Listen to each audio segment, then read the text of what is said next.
Havenu shalom alechem. Havenu shalom alechem.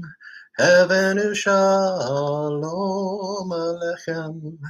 Havenu shalom, shalom, shalom alechem. Havenu shalom alechem. Havenu shalom alechem.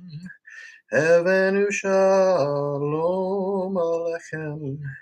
Havenu shalom, shalom, shalom alechem. Havenu shalom alechem.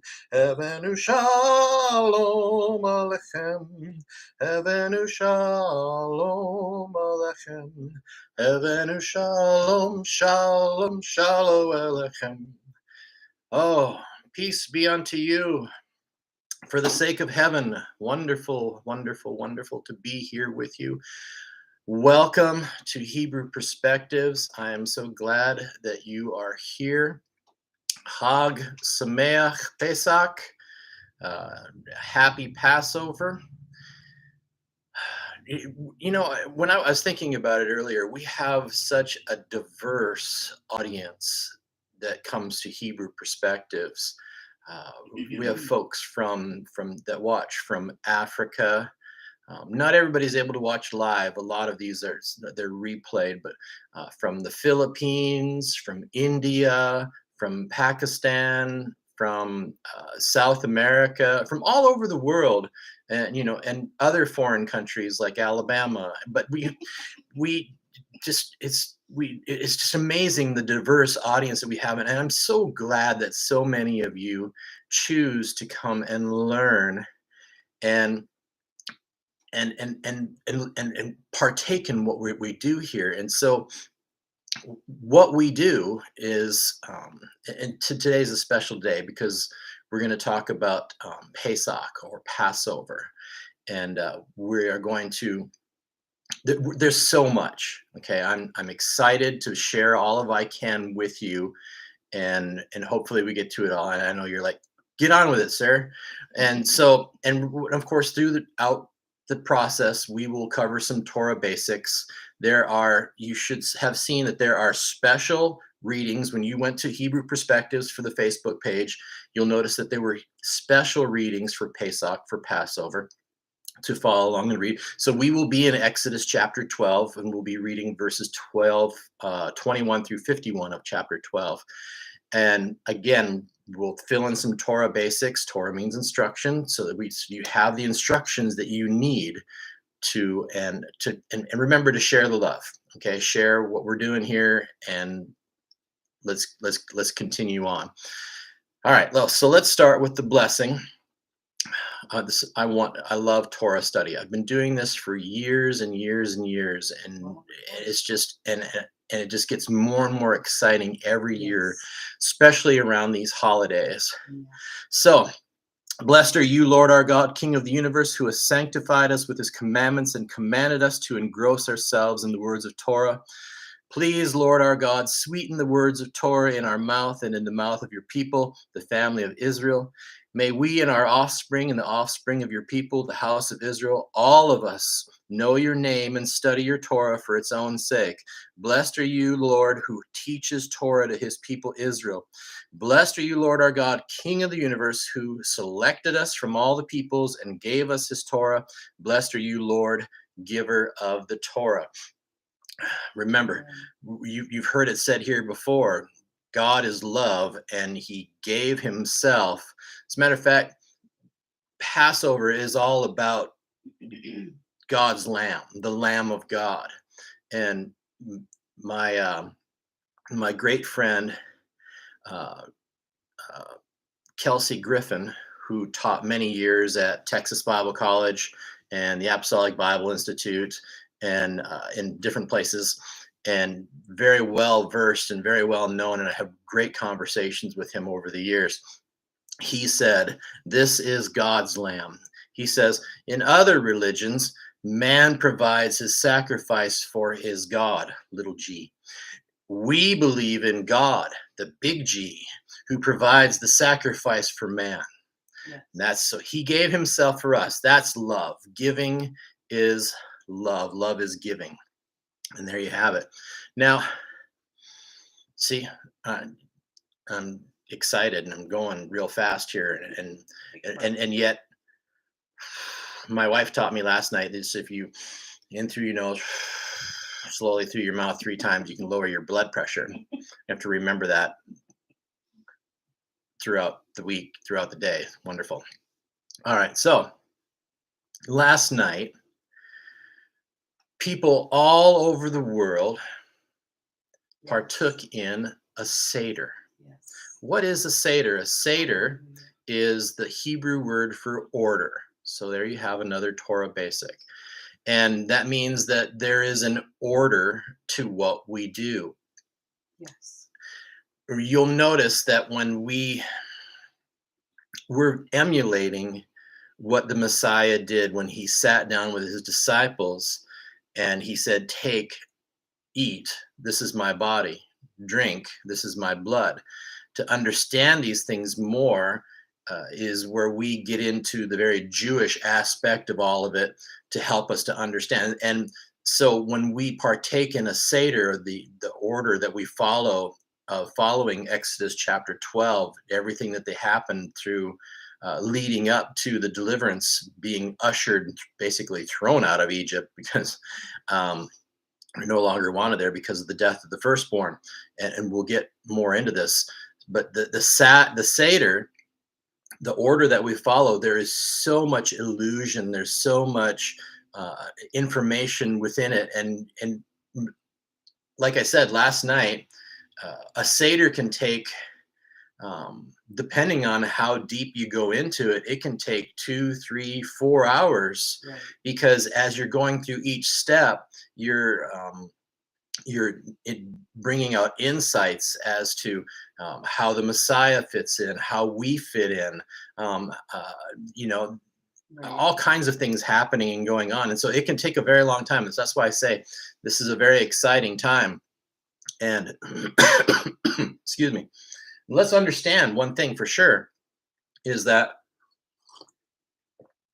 when we think of the Jewish sages, they teach us to understand that we came out of Egypt. Everyone in Egypt was an idolater. Right. Okay, we all We all we've all come out of Egypt. That's right. And you've heard me teach it here before. Quite a few powers show it back portions, and talking about how Egypt means constriction. So while we were in Egypt, we were constricted. We Right. were, and here's what's interesting about this is that we actually, nobody captured us and brought us to Egypt and and enslaved us with and held us with guards and put prison walls up around Right. we could have left at any time. We enslaved ourselves. Right. That's why we talk about how we are the us. So when we came from the world, so to speak, we were there of our own doing, really, so to Yeah. speak. Yeah. We kept ourselves there, and at any time we can follow the order, the pattern, the plan of getting ourselves out of Egypt. Otherwise, if we're not doing that, we're Right. still there. That's right. We're still in Egypt. So now, one of the things that we learn here is that the it's kind of interesting is that the wealth of Egypt, when we read in Exodus um, 12 and 4, let me just go uh, back to the fourth verse of Exodus 12 just to read it for you real quick. And it says, "But if the household will be too small for a lamb or kid, then he and his neighbor who is near his house shall take according to the number of people, everyone according to what he eats shall be counted for the lamb or kid." So, what you see happening here, what you understand is that if the household is too small, a lamb is a pretty good size an animal. And you have to share the lamb with your neighbor. So, in other words, what was happening? Yes, we were coming out of idolatry, coming out of Egypt, and we were having this lamb, but we were also making an effort to reach those around us and make sure that they were safe and that they were brought into the knowledge of the one true God. Um, as a matter of fact,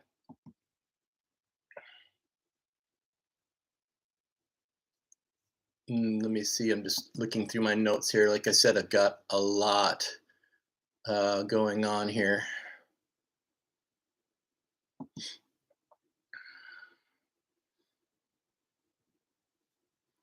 So every year, as we work through these stories, um, uh, this is going back to a little bit about what we do. Every year, we go through the slaying of the Passover lamb. We talk about the Exodus um, from Egypt, the crossing of the Red Sea, and everything that's involved with that, the narratives, working our way into the story of salvation where we receive the Torah at Mount Sinai. The story of the Passover lamb is foundational. And oftentimes, that's where everybody seems to have in the believing world, they have some kind of understanding of Passover and what goes on with it. Um, and what the problem is a lot of people get stuck and they stay right there. They do not continue to, they may experience kind of a Red Sea moment, being delivered, they may being delivered out of Egypt, maybe get as far as Red Sea, but having that mikvah, that baptism part of it, but then they never get to the Torah part about it, the receiving of God's word within. And you can see how there's that pattern that follows.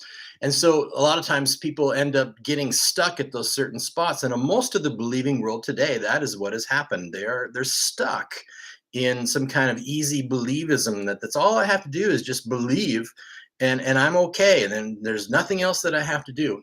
That's out of the pattern. That's out of the order of how God has created and made it for us to follow. So that's why the story of the Passover lamb is foundational. Right.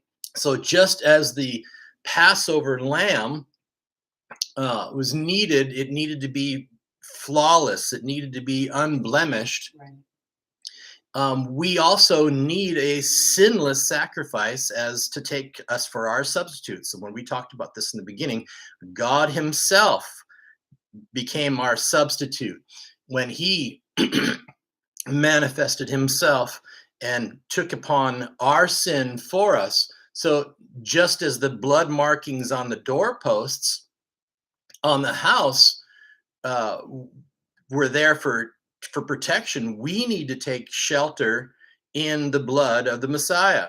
That's right. In the blood of Yeshua, in the blood of Jesus. So just as the firstborn of those who did not prepare a Passover lamb were struck down, so too those outside of the Messiah will also perish. It's that's where that's the tough part about it. It's just it's rough. So let's read here. Let's walk through some of the scripture here. So we're in Exodus chapter 12 and verse 21. Moses called to all the elders of Israel and said to them, "Draw forth or buy for yourselves one of the flock for your families and slaughter the Pesach offering." Okay, so what they did was, and I talked about this a few days ago. Um, what happened is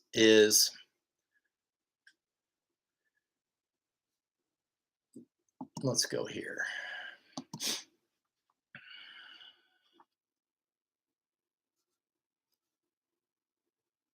What happened is that I talked about the 10th of Nisan. Uh, Nisan is a Hebrew month on the Hebrew calendar, and on the 10th day, it's mentioned in the Bible. That's the day they choose the lamb. That is the day that most believers in the world know as the triumphal entry. Right. The triumphal entry is when he's walking into Jerusalem on that day, and all of a sudden, everybody around him, they realize, whoa, hey, Here's this Jesus guy here's Yeshua here, and they all of a sudden they start laying down palm branches, and they choose him. Mhm. So imagine, I'm getting ahead of myself. So there is a spot. Let me go back.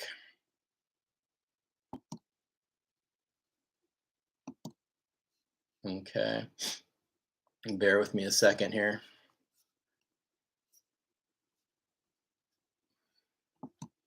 I have a new laptop that my son gave me, and sometimes it's harder for me You're learning to how to use I have it. to learn how to. I need to figure out how to get it to scroll the other way. So when we talk about when the temple stood in Jerusalem, the high priest would go to Bethlehem,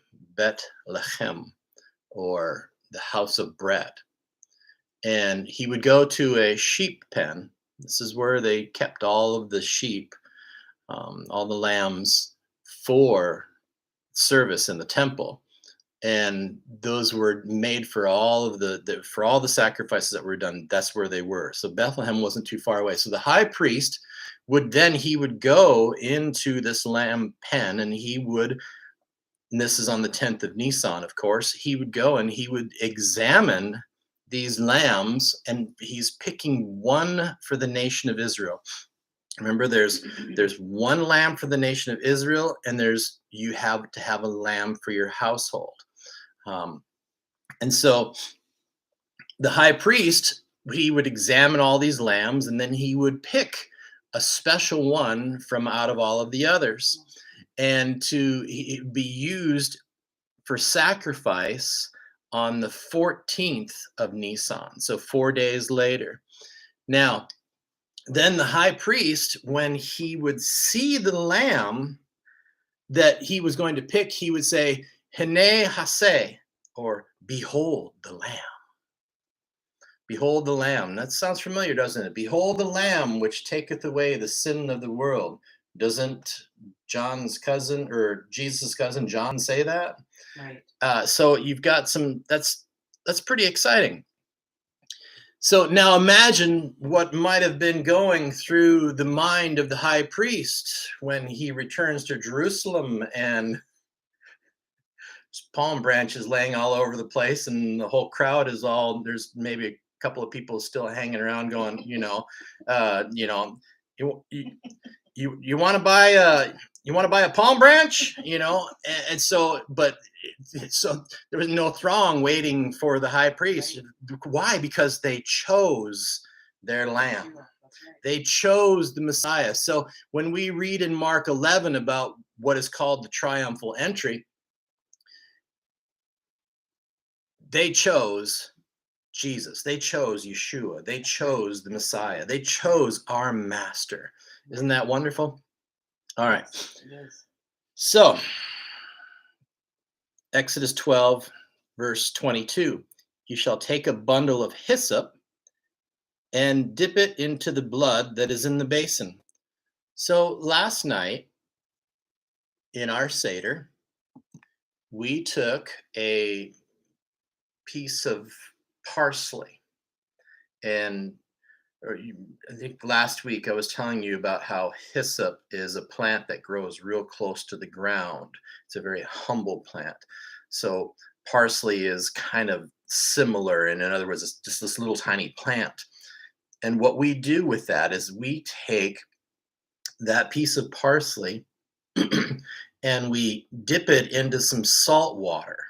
And that salt water, this isn't salt water. We do that to remind us of the tears that we shed while we were enslaved in Egypt. So we take that, and that parsley is the hyssop. Symbolic. It's symbolic of the taking of the hyssop and dipping it in the blood and putting it on the doorposts. Right. You've heard me teach before that the letter, pardon me, that the letter chet in Hebrew it means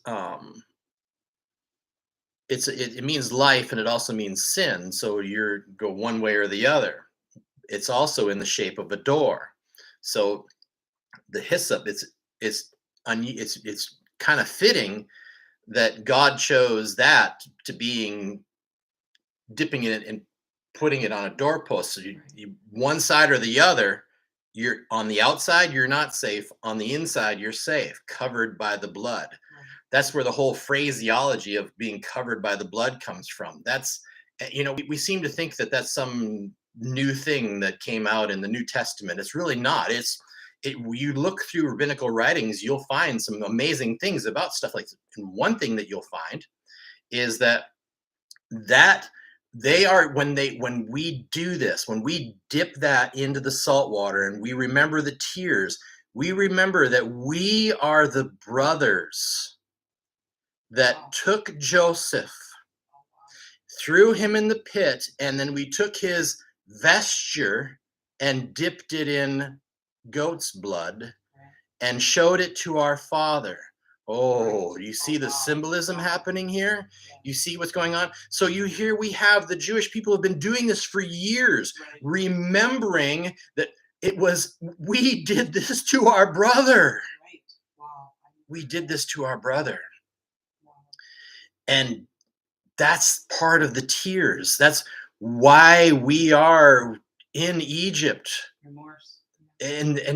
And all will be revealed. Yes. Isn't that wonderful? All will be revealed. Wow.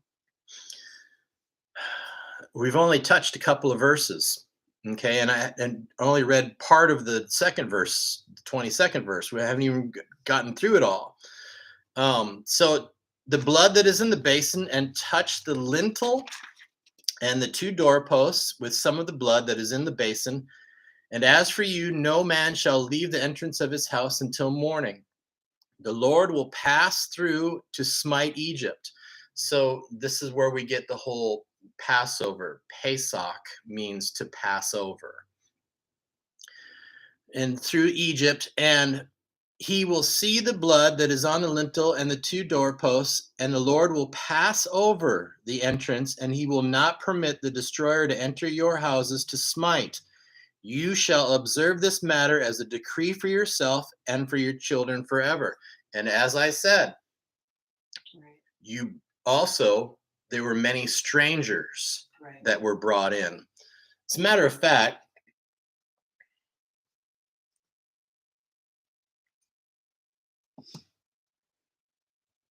I was talking about the lamb, and a lot of non-Israelites were invited to join in the Passover and to journey to receive the Torah at Pentecost. Did you know that actually 45 people can eat off of one lamb? Now, according to numbers and statistics, 80% of the people that came out of Egypt with the Israelites, the whole group, 80% of that group were non-Israelites. Wow. So in my mind, I'm sitting there thinking, they were going around, do you want to be saved? Yeah. Come in and partake of the lamb, because God is going to smite this night. Right. All of the firstborn. And so 45 people can eat off of one roasted lamb. I mean, even if I had, 7 brothers and 6 sisters, there's still going to be a lot of lamb left over. So it had to be shared with the neighbors. And so that's one of the things that we have to understand, that are we sharing the lamb? Right. Are we sharing the lamb? That's good.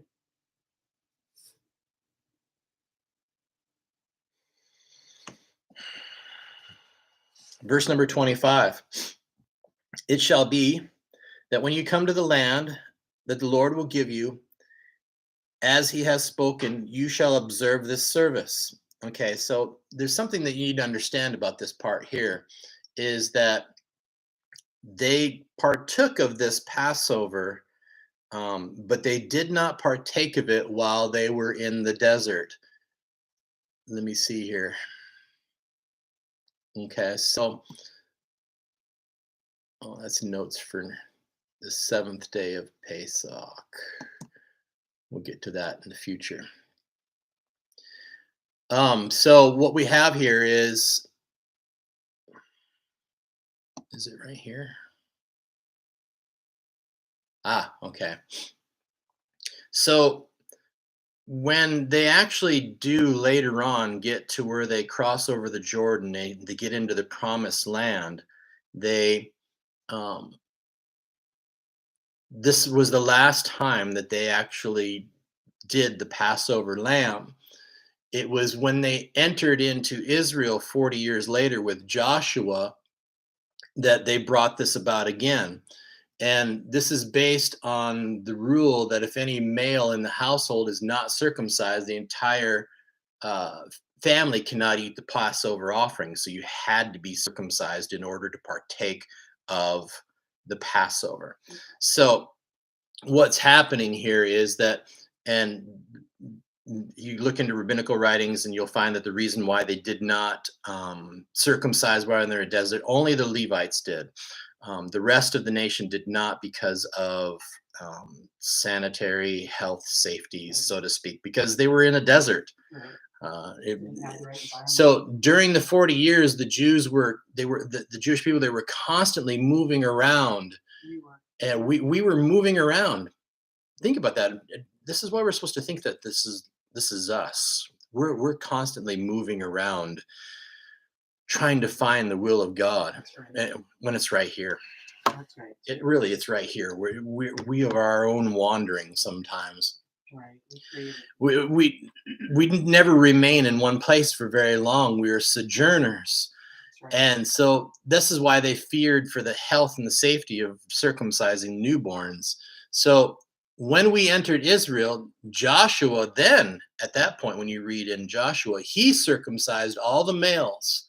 And then he brought about the Passover offering Wow. again. So here you have some wonderful things happening here. Very interesting. All right. Remember what verse I left off at? That's Come to the land. Okay, come to the land. That's what made me think of that next thing. Verse 26 of Exodus 12. And it shall be that when your children say to you, what is this service to you? So in the Seder last night, the children ask questions. Four questions, as a matter of fact. And it's about the Seder part of it. It's about not only remembering how we were brought out of Egypt with a strong hand, with an outstretched arm. Mhm. It's to teach our children. Remember, it's about family. That's right. I imagine that there was probably, this is what's wonderful about imagination. One of the most powerful things that God has given us is an imagination. We have this ability to be able to imagine things. And I can imagine that there was some people that, there was some family that they were like, no, I want to stay with Ramses. I think he's a really great guy. Right. And, okay, that seems insane. But Security. look at our world today.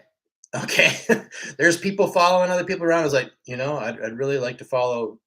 Okay, I won't get into names. All right, that's called slander, and you don't want to do that, Right. even if it's true. All right, sorry about the politicking there, but the point is it was possible to happen, but that family, the father, the head of the household, he probably would have done everything possible to make sure that his family. That's right.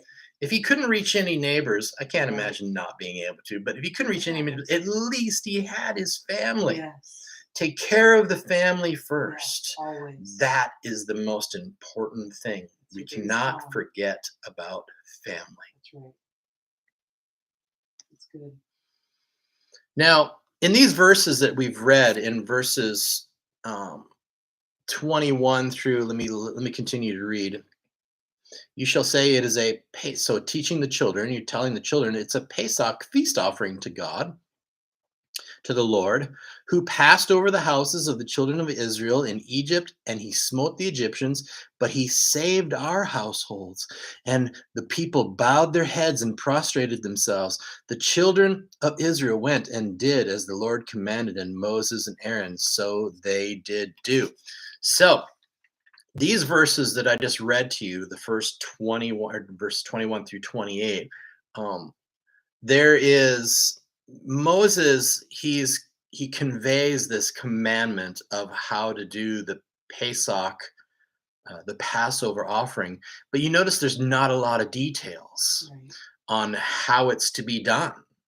And this is why you have a lot of word of mouth Right. things going on. This is why we get back to the what we do part of this is we have to understand that there is so much more than just reading the surface Right. of the Bible. There is so much rich insights that we can look back into historical writings, cultural writings, rabbinical writings, Mishnah, uh, Gemara, the Talmud. These things we find these things in there, and they help us to learn and understand. So the reason why I'm bringing this up is that details, there's not a lot of details are mentioned here, but we can understand that from the time of Moses, he's the one that orally taught to the rest of the people how to take care of these things, and this is what we do. uh, so let me go to here now. out of all of the out of all the sacrificial services that are in the Bible, like I said, this is probably the most well-known sacrifice that we read about in the Bible, Right. is the Passover lamb. Um, that's it's the first it's the first sacrifice they did as a nation, as a whole. We did this as a whole. And so merits of innocence and guilt, they're not considered. Um, Faith, creed, whatever, it's all irrelevant. The righteous will perish with the wicked. But just as life itself, death doesn't know any boundaries. Right. And like we've just talked about, the 10th plague will strike the Egyptian homes and the Jewish homes alike. And so when we get to the 29th verse, then we see it was at midnight that the Lord smote every firstborn in the land of Egypt, from the firstborn of Pharaoh sitting on his throne to the firstborn of the captive who was in the dungeon, and every firstborn animal. Right. Now, Obedience. Yeah. Leviticus 23, 4 and 5 says, "These are the appointed times of the Lord, holy convocations which you shall proclaim at the times appointed for them. In the first month, on the 14th day of the month at twilight, is the Lord's Passover." So again, like I told you, the 14th of Nisan is the date that's being talked about here. So the word moed in Hebrew is the word for appointed time. And it's often translated when you read in the Bible as a festival. So festivals are appointed times. Right. And it means appointment. That's right. So the Passover and the Feast of Unleavened Bread are moedim, or appointed times. That's, moedim is the plural. The idea, let's see here. So when we look at Matthew 26, 17, and 18, we can see that an appointed time, the master, he talks about preparing to meet his own appointed time in Jerusalem. He talks about, he even says, my appointed time. In saying this, he was saying that he was identifying himself as being the time of the Feast of Unleavened Bread, that this was his appointed time. Right. Now, Jewish tradition has always taught that the redemption from Egypt foreshadowed the great and final redemption brought about through the Messiah. So again, like I'm telling you, there it's all connected from point A to point B. You got to get there. And like I said, so many people are stopping along the way and they get stuck and they never get to point B. We're all moving our way to point B. We're all doing this great musical crescendo, like we talked about a few weeks back. Obedience. And so there has to be obedience, following God's commandments, what he wants us to do, Right. teaching us and helping us. So the Passover Seder meal that we partook of last night, and what the master partook of, that is full of messianic allusion. Right. Now, he knew that the Feast of Unleavened Bread was his appointed time, like I mentioned, right? It was necessary for him to meet that appointment. Right. That he go to the appointed place. And that was Jerusalem, the place where God chose to put his name. Jerusalem was the appointed place. He traveled all over the countryside, but he knew that he had to be there at that appointed time. So, like we talked about before, in John chapter 11, 55, word spread that he was on his way, and they chose him. Like I said, they laid out the palm branches. And we've been reading in Exodus chapter 12. The Bible gives us instructions on how to celebrate this Passover. It doesn't give us everything. I'll quote some sources later on where we get some of this stuff. As a matter of fact, we have some understanding on what we got. So the children of Israel, they choose that lamb for the sacrifice on the 10th day, like we talked about, in the first month of Nisan, 4 days before it's supposed to be slaughtered. Now, according to John's chronology, the 10th day of the first month is when he enters, Jesus, the Yeshua, he enters into Jerusalem and they make their choice, right? Like I said, they were waiting for the high priest to come back with the lamb. Now, in the next 4 days, we notice that he goes to the temple to teach. Right. And all of the Pharisees and the Sadducees and the Herodians and the teachers of Torah, each on one of these various groups, they all pepper him with questions. Right. They're looking to trip him up, to have him make a mistake on what? Right. On how to understand God's commandments. Right. So you have to understand that he not only is the living Torah, and so he easily understands his own word, but he also knew everything that they taught. He knew all of what the rabbis taught. He knew all of this stuff. And so you have to understand that he knows where they're coming from. He knew what they were talking about. He was one of them. He was a rabbi. He was a teacher. He sat down and he explained things in depth so that people could understand what it was that he was talking about. So they were looking for a blemish. They were looking for any theological, any halakhic. That's it. Making sure that he was adhering to the laws of the Torah. Or otherwise, why? Otherwise, he'd be disqualified as the sacrifice. Yes. Yeah, that's it. Now, Matthew 22, if you go back, we don't have time to read it, but it preserves the narrative of these tests. He meets each question.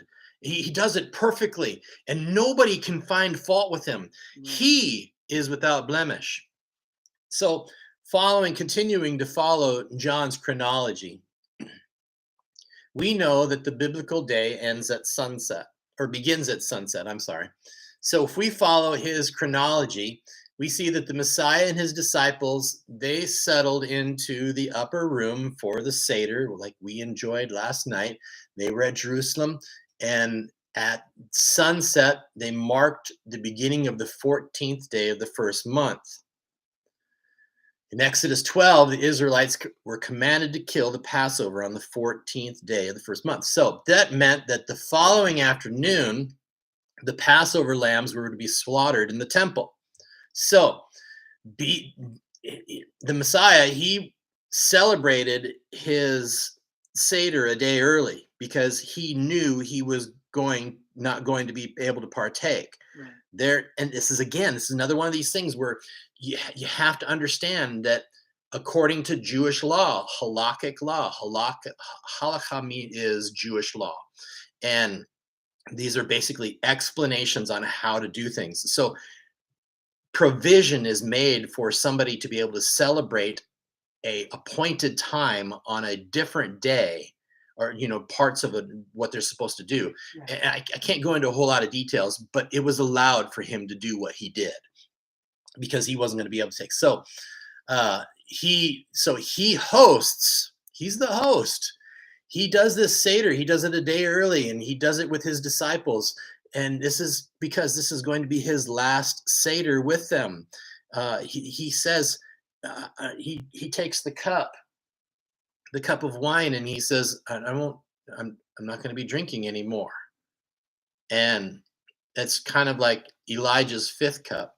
You see how there's so much into this that I can't cover it all.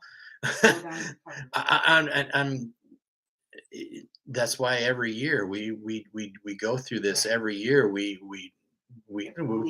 bring up things maybe we missed last year.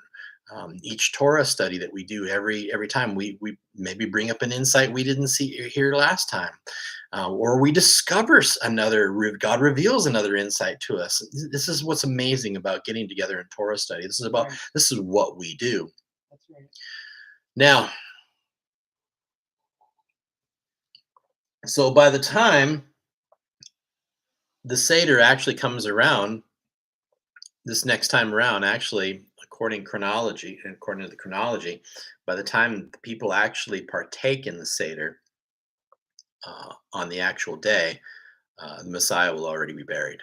So, a short time later, the Messiah is hung on the cross.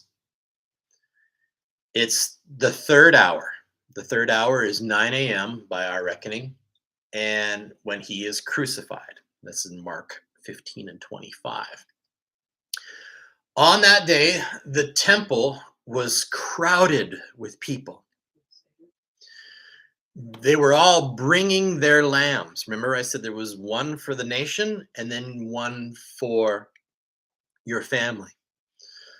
All the priesthood of Israel was at the temple for this festival. So that's why it kind of bugs me when you read or you watch movies about the Messiah and the priests standing down underneath the cross and saying things. No, they wouldn't have been there. They would be in the temple performing service for this festival, because a great number of lambs had to be slaughtered. It took all afternoon to perform. Think of this: tens of thousands of lambs being slaughtered. Now, because there were that many people. Yeah, there was a ton of people. Now, according to the Mishnah, this is an oral Torah part from the Talmud. If this is passed down through generations, where we get this from, first and second century stuff. The daily burnt offering, the afternoon offering, was slaughtered at the 8th and a half. That's 2:30. And offered up at the 9th hour and a half, 3:30. But on the eve of Passover, it was slaughtered at the 7th hour and a half, 1:30. And offered up at the 8th hour and a half, 2:30. So this comes from Pesachim 5:1. In other words, this commentary on Pesach, on Passover. So the slaughter of the Passover lamb was performed during the 9th hour. So that's where we get the understanding of the 9th hour. We have it in writing. Okay. And one of the reasons why I want to point this out is that, so let's say that you lived during the time of Messiah, and you were one of those that you heard that he's coming, and you know all of it. It's like the road to Emmaus when he's walking with them, and they say to him, they say, "How do you not know what's been going on all around here?" Okay, and so, but these words were, they heard them orally and they understood and they were able to partake in salvation, but these words weren't written down. Right. Okay, so now we have other writings from those days written down that we can look and read and give us more insight and understanding. So that's why we do what we do. The lambs were killed and their blood was applied to the altar in a they like this, kind of like when a barn is on fire and people are taking buckets and passing one bucket to the other, to throw onto the fire. That this is what was happening in the temple. You had lines of priests that they stood ready with gold and silver basins, and they took the blood from the sacrifices, and they carried it along. And let me read for you. The Mishnah talks more about it in Pesachim 5:6. It says, "An Israelite slaughters the Passover lamb." Okay, this is us. Okay, and remember, we have to think of ourselves. We are the ones that put him on the cross. Right.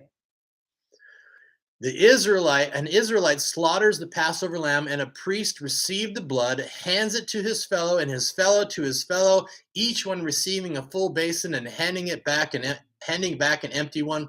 The priest nearest the altar tosses the blood in a single act. So you see, the Passover lambs were killed in 3 consecutive waves. While the slaughter was being performed, the Levites in the temple, they chanted Psalms 113 through 118. This is known as the Hallel. Hallel is the Hebrew word for praise.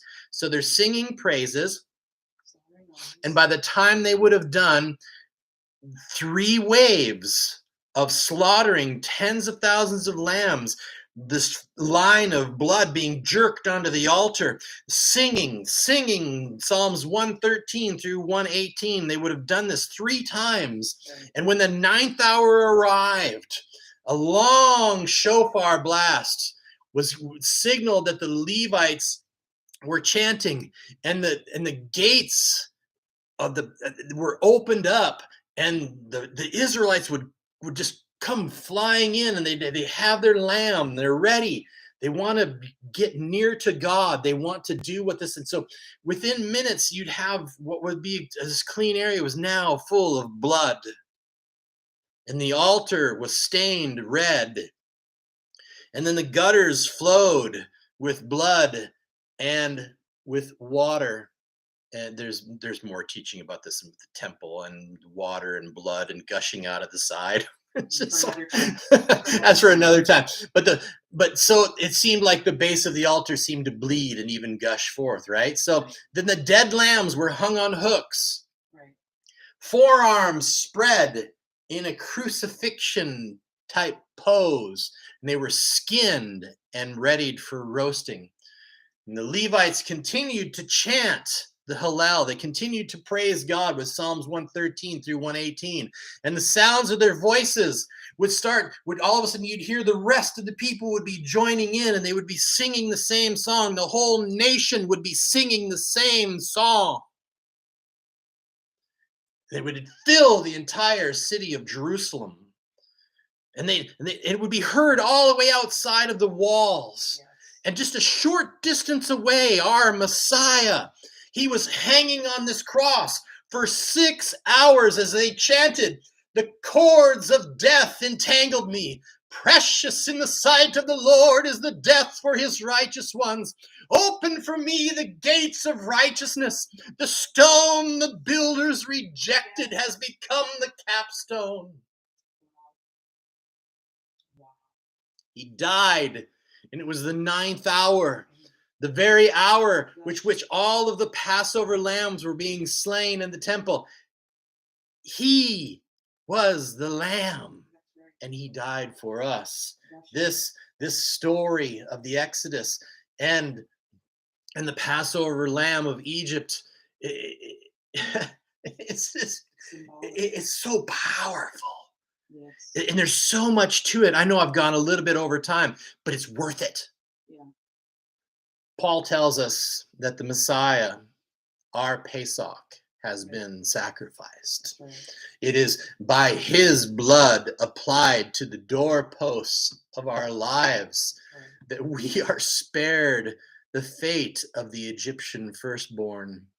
By his blood applied to our lives, the last judgment passes over us.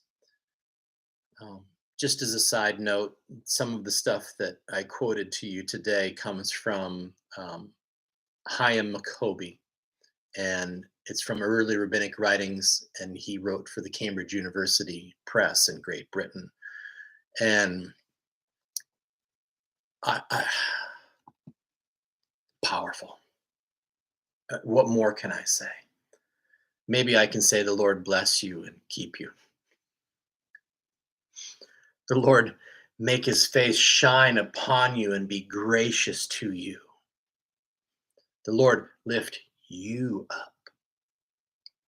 Or the Lord lift up his countenance upon you, and give you peace. Shabbat shalom. Shalom aleichem. Peace be unto you.